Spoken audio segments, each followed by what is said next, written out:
के कांटे टांग रही हैं ये तो बस आवाज है।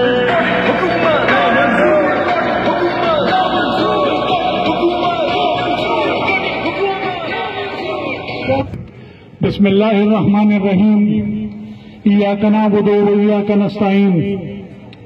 स्टेज बंदे मौजूद द पाकिस्तान तहरीक इंसाफ मशरान, खुसूसी तौर जमीन एमएनए साहब जनाब फजल मोहम्मद खान, माता मखामा द पाकिस्तान तहरीक इंसाफ, ढेर इज्जतमंद ओहदेदारान, तहसील सदरान, वर्करान, रायसर जवानान, सोना चे द 400 बाशऊरा आवाम दी तासु टोलु ته په جمع باندې السلام علیکم। نن دا کومه ناخوشګواره واقعه جوړ شوه، د کوم په سلسله کې چې موږ راجمع شوي یو، زموږ یو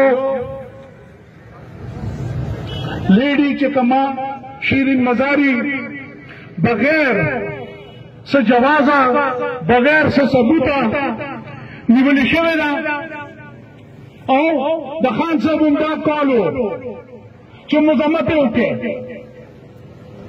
موږ ټول ډېر زیات بختور یو، خو دا چېرې نورې پارټیانې وې نو دوی به ستړي شوي او په دې نیمه ګنټه کې په یو ګنټه کې به دوی راجمع شوي نو.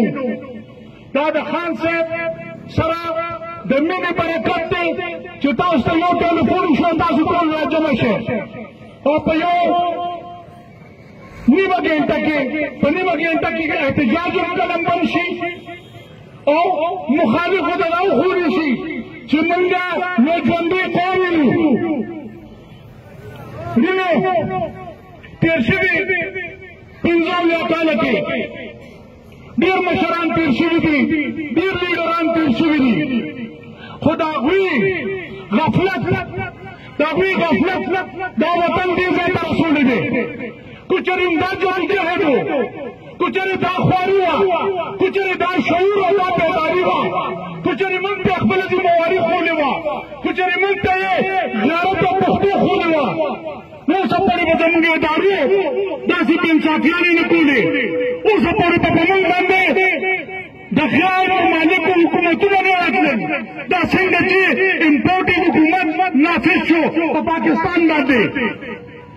عزتمندو امپورټډ حکومت یې خو راوستل کې دلته کې راغلو یو څو چاریان وو، همدرد یې وو. اوس ورته وګورئ، اوس ولې جنګ نه ورځي، چل ولې نه ورځي چې موږ څوک وو، او چل ولې نه ورځي. په دې دنیا کې یو هم د چا غیر مذهبه زمونږ نه ملاتړ دي، نه مرونه دي، نه بایګان دي چې امریکا دې زمونږ حکومت راولي فرض کا او بیا دې موږ له مفتو کې امدادونه راکوي. دا کېدی نه شي. دا زمونږ او ستاسو ذمهواري ده، دا زمونږ او ستاسو ذمهواري ده.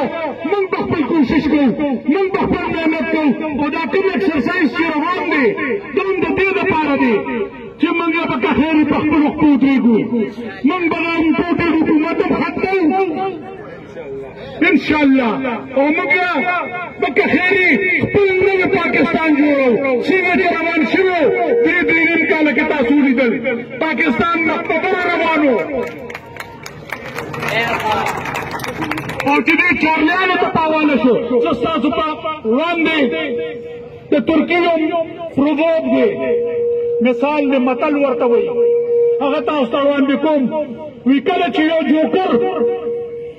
جوکر نخرهباز ته وایي، کله چې یو جوکر د باچا محل ته لاړ شي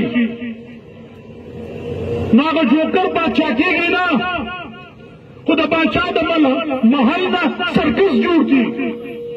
زمونږ د پاکستان نه دغه جوکر شهباز شریف اوس سرکس جوړ کړی دی. روز او شپه ډالر ته وګورئ کوم ځای ته ورسېد.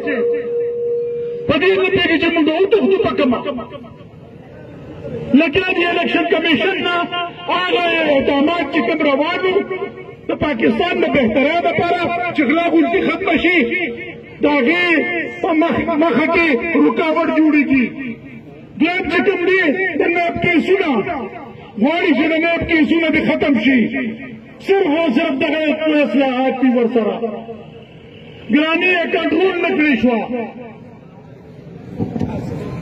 خورونو دا ایکسرسایز چې کوم دی دا یو مشق دی او دا مشق د دې لپاره دی چې موږ ورسره تازه یو او ورسره بیداره یو ورسره ویښ یو. انشاءالله تعالی اسلام آباد ته به که خیر وکړي خان صاحب کول راشي. امپورټډ حکومت نامنظور، امپورټډ حکومت نامنظور، امپورټډ حکومت نامنظور. عمران خان پاکستان ډېره مهرباني کی ډېره مهرباني کی.